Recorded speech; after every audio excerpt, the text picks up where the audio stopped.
இங்க 4 வகையான கஞ்சா வளரும். அது ராஜஹம்சா, கலாபத்ரி, ஞானபத்ரி, சீலாவதி. இந்த கிழக்கு தொடர்ச்சி மலைகள்ல ஒரு மலையோட நிழல் இன்னொரு மலை மேல விழுது. அந்த நிழல்ல ஷீலாவதி வளருது. அது ஃபர்ஸ்ட் கிரேட்னு அங்கீகரிக்கப்பட்டிருக்கு.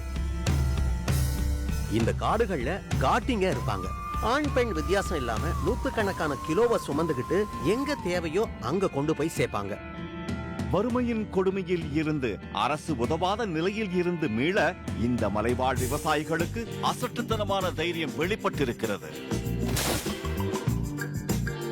ஈஸ்டர்ன் காட்ஸில் பயிரிடப்படும் கஞ்சாவானது சொற்ப விலைகளுக்கு வாங்கப்பட்டு பின்னர் நகரங்களுக்கு வரும்பொழுது கிலோ 50,000 அடைகிறது. டெல்லி, மும்பை போன்ற மெட்ரோ நகரங்களில் லட்சத்தை தாண்டுகிறது. அதுவே உலக சந்தைகளில் கோடிகளில் விற்கப்படுகிறது. உடனே 300 காட்டிங் எங்க கிடைப்பாங்க? கொரகுமலையில சார். கூப்பிடு, போர்ட்டுக்கு டெலிவரி இருக்கு. This is controlled by a very organized drug cartel system. சமுதாயத்துல முக்கியமா இளைஞர்கள் மேல இதோட பாதிப்பு எந்த அளவுக்கு இருக்குன்னு சொல்லுங்க. Drug addiction is one of the biggest social crises we face. For some, ganja might be a lesser substance. Our youth, the future, are the victims.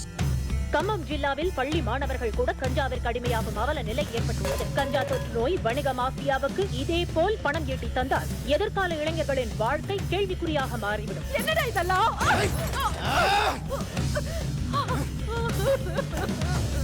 இந்த கஞ்சா நெட்வொர்க்கை முழுவதுமாக அழித்தொழிக்க மத்திய மாநில அரசுகள் கூட்டாக இணைந்து செயல்படும் என்று தற்போது அறிவிக்கப்பட்டுள்ளது. கூடுதலாக இந்த மாஃபியா கும்பலை வேட்டையாடும் கூட்டு முயற்சியின் போது எந்த எல்லைக்கும் செல்ல தயார் நிலையில் இருப்பதாகவும் தெரிவிக்கப்பட்டுள்ளது.